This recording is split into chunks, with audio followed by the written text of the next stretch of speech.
So the other 50% of the basic rhythm section, drums and bass, is Jason Foster. Yeah. And it's interesting. Jason is a keyboard player and a singer and a drummer, right? Yeah. That's kind of, but he just kind of picked up bass as well.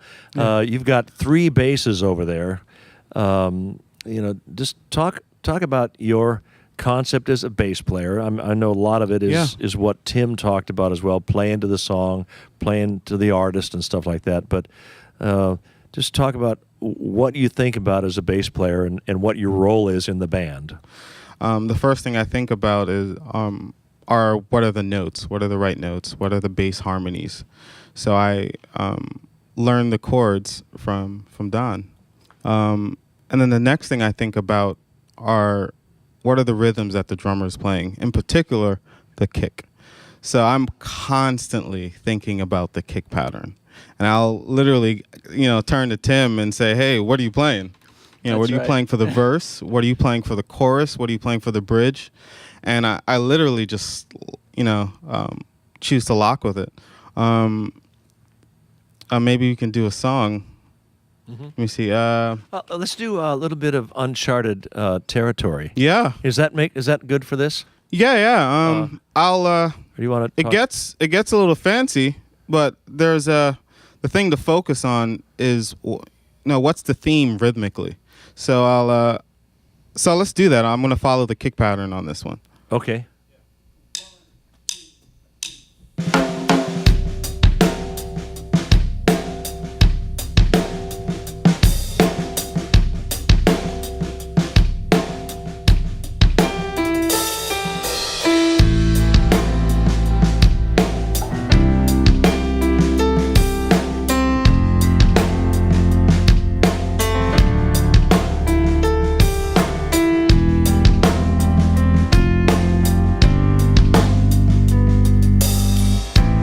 Find myself in uncharted territory.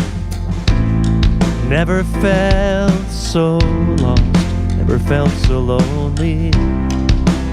Where are you, Lord? I'm so afraid I can feel the fear. Yeah. So in this case, I'm pretty much just playing the 1, 2, 3, 4. 1, 2, 3, 4. 1, 2, 3, 4. 1. Yeah, so I'm just pretty much playing the 1 there and keeping it simple. And Tim has a bunch of stuff going on. So usually if there's an instrument kind of doing a bunch of rhythms, usually the rest of us will kind of dumb down. So so in this case, my bass is playing a simple pattern and letting it breathe so that the rhythms come through. And then the next section of the verse, I go into a pattern that locks with other rhythms of his drums. So I'm playing the basic root note where the bass lands, and then there are other rhythms. I'll make a bass line off those little rhythms. So yeah, let's do the verse. Just go right into the verse? Yeah. Okay. The simple, I'll do it simple and then do the extra rhythms. Find myself in uncharted territory. Never felt so lost, never felt so lonely. Where are you, Lord? Now, here you go. I'm so afraid, can't control the chaos all around. Where are you? Sing the Lord's song in a foreign land. But how can I forget? Yeah, so I'm locking with his kick and his snare. Can you play that groove for me one more time?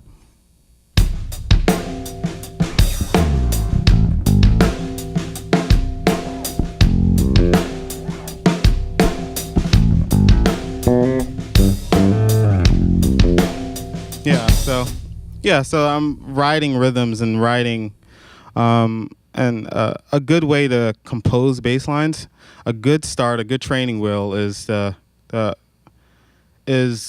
learning other songs, and learning instinct, and learning sometimes getting the help from musicians who are further along. So it kind of helps us instinctually. Some of it is instinctual, and hard to teach, or hard to break down.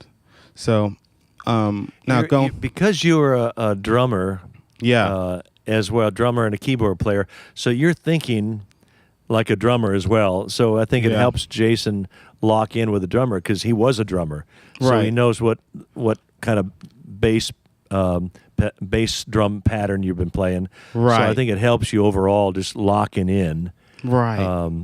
With the background of being a drummer and a keyboard player, you're listening to all the harmonics, as well. So I'm constantly thinking of the kick pattern. That's usually my main focus. If I don't know what to play and Don's bringing in a new song, I'm very submissive to Tim. So what some of the mistakes that happen between drums and bass is if Tim does a solid kick pattern and I accidentally play another rhythm, Tim might be tempted to switch to my rhythm, and then I try to play what he played before, and then it's just a train wreck. So what we do is it's kind of unspoken, but Tim, no matter what, will stick to his kick pattern, and I will follow him.